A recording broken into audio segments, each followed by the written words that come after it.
students, I welcome you all to the online classes of the GUI. We have completed up to exercise 1C. Today we will be starting from exercise 1D, that is based upon the approximation. That means you are supposed to be approximating the various numbers which you will be provided. ठीक है? So first of all we will be learning how to approximate to nearest 10, or you can say estimate to nearest 10. So how we can approximate or estimate to nearest 10? For example, question number 1, first part it is given 54. ठीक है? तो whenever we are supposed to be approximating the numbers to nearest 10, तो हम लोग सिर्फ और सिर्फ किसको देखते हैं? ones place को देखते हैं. We look only for the ones place. This is the ones place and this is the tens place. We can clearly see कि ones place की वैल्यू किसके इक्वल है? 4 के इक्वल है. ठीक है?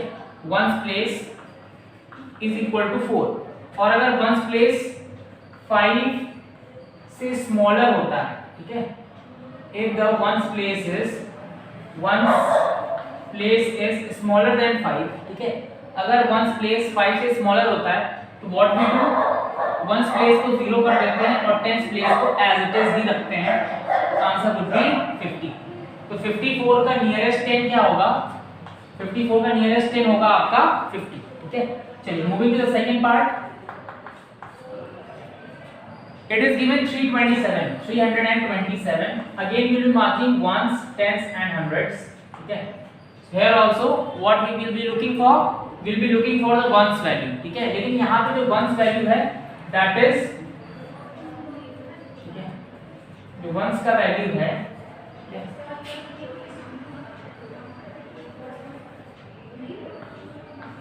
तो ones value है that is greater than 5.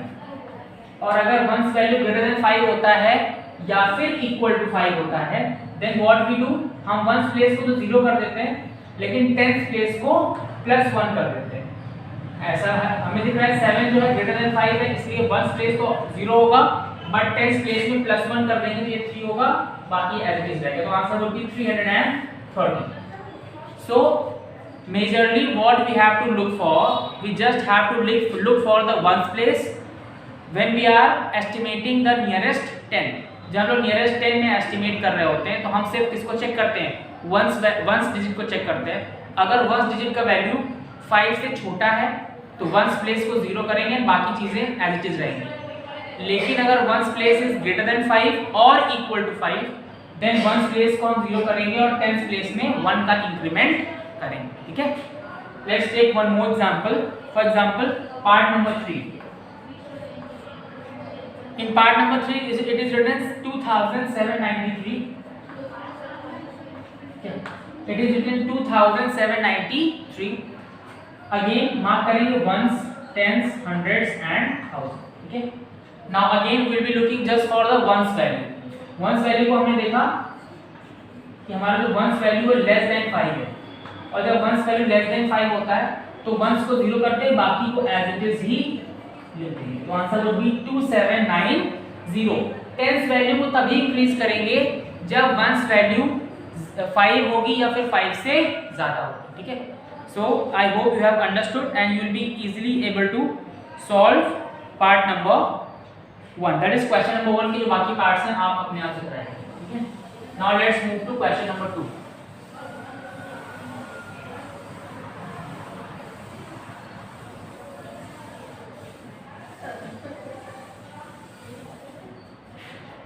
In question number 2 you have to round off to nearest 100.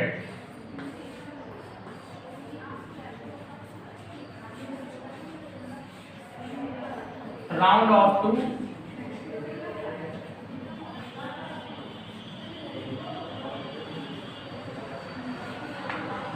to nearest 100. First part देखेंगे, यहाँ लिखा हुआ है 925 और इसको आपको नियरेस्ट 100 में राउंड ऑफ करना है. तो जैसे हम लोग नियरेस्ट 10 के लिए वंस प्लेस को चेक करते थे, इसी तरीके से नियरेस्ट 100 के लिए टेंस प्लेस को चेक करेंगे. तो this is ones, this is tens and this is hundreds. ठीक है, जब हमें नियरेस्ट 10 में चेंज करना था तो हम वंस को चेक कर रहे थे, लेकिन हमें नियरेस्ट 100 में चेंज करना है तो हम टेंस वैल्यू को चेंज करेंगे, बाकी टेस्ट करेंगे और बाकी रूल सेम रहेंगे. ठीक है, तो हम देख रहे हैं कि टेंस वैल्यू जो यहाँ पर है वो लेस देन 5 है, ठीक है। अगर टेंस वैल्यू लेस देन 5 है तो टेंस और उसके पहले वाले नंबर्स को 0 कर देंगे और 100 में कोई चेंज नहीं करेंगे। दिस विल बी 900, ठीक है। Let's look for the second example और second question. This is 6854, 6854। This is ones, this is 10, this is hundreds and this is 1000, ठीक है। नियरेस्ट 100 में करना है तो फिर से हम चेक करेंगे टेंस वैल्यू। तो टेंस वैल्यू जो है अब यहाँ पर इक्वल टू 5 है। मैंने बोला जब भी वो इक्वल टू 5 हो या ग्रेटर देन 5 हो तो इन दोनों को तो आप 0 कर देंगे, लेकिन 100 प्लेस पर +1 कर देंगे। दिस विल बी 9 और ये ऐसे ही रहेगा, तो आंसर वुड बी 6900, ठीक है। So this is how you have to do all the other parts of this question number 2। एक पार्ट मैं और बता देता हूं आपको। Let's see part number 4। In part number 4 it is saying 27861, ठीक है। नियरेस्ट 100 में राउंड ऑफ करना है तो किसको चेक करते हैं? Tens place. टेंस प्लेस कौन सी है? ये दिस इज टेंस प्लेस, और टेंस प्लेस फिर से 5 से बड़ी है और टेंस प्लेस 5 से बड़ी है तो इन दोनों को 0 कर देंगे। 100 प्लेस में +1 करेंगे, दिस विल बी 9, बाकी सब ऐसे हो जाएगा।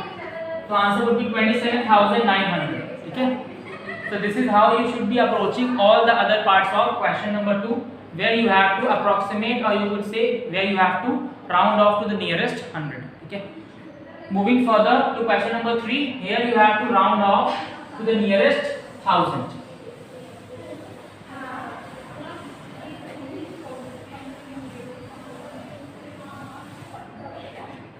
So here you have to round off to nearest, not 100, you have to round off to nearest 1000. You have to round off to nearest 1000, okay. So let's start from part number 1. This is saying 7386, 7386. So again हम mark करेंगे ones, tens, 100 and 1000. I have told you कि जिसको round of करना होता है जिसके nearest उसके एक पहले वाले को चेक करते हैं। तो नियरेस्ट 1000 के लिए राउंड ऑफ करने के लिए किसको चेक करेंगे? 100 वैल्यू को चेक करेंगे। तो जो आपकी 100 प्लेस है, 100 प्लेस इज लेस देन 5 और 100 प्लेस अगर लेस देन 5 है तो इन सभी को 0 करेंगे, 0 0 0, और इसमें कोई चेंज नहीं करेंगे। तो आंसर वुड बी 7000, ठीक है। Moving to the second part. In the second part it is written 34276, 34276, ठीक है। अगेन क्या करना है आपको? नियरेस्ट 1000 राउंड ऑफ करना है, तो किसको चेक करेंगे? 100 डिजिट को चेक करेंगे। फिर से 100 डिजिट जो है आपका 100 डिजिट है, फिर से लेस देन 5 है, तो इन सभी को आप 0 करेंगे, 0 0 and 0, और इसमें कोई चेंज नहीं आएगा। दिस विल बी 4 और ये इसमें कोई चेंज नहीं आएगा, दिस विल बी 3। तो आंसर वुड बी 34000, ठीक है। एक पार्ट और कर देते हैं। लेट्स सी पार्ट नंबर 4, ठीक है। In part number 4 it is written 76540, 76540, ठीक है। नियरेस्ट 1000 करना है, किसको चेक करेंगे? 100 डिजिट को चेक करेंगे। 100 डिजिट कौन सी है? ये 5। अब यहाँ का जो 100 डिजिट है वो इक्वल टू 5 है, और जब इक्वल टू 5 होता है या फिर ग्रेटर देन 5 होता है तो क्या करते हैं? इन सभी को 0 कर देते हैं, लेकिन इस वाले में +1 कर देंगे, दिस विल बी 7 और ये ऐसे ही रहेगा। तो आंसर वुड बी 77000, ठीक है। So this is how you have to complete from question number 1 to question number 3 in your fair notebooks. This is your homework, and that is all in today's class, students. We'll be looking into the next questions in our next class.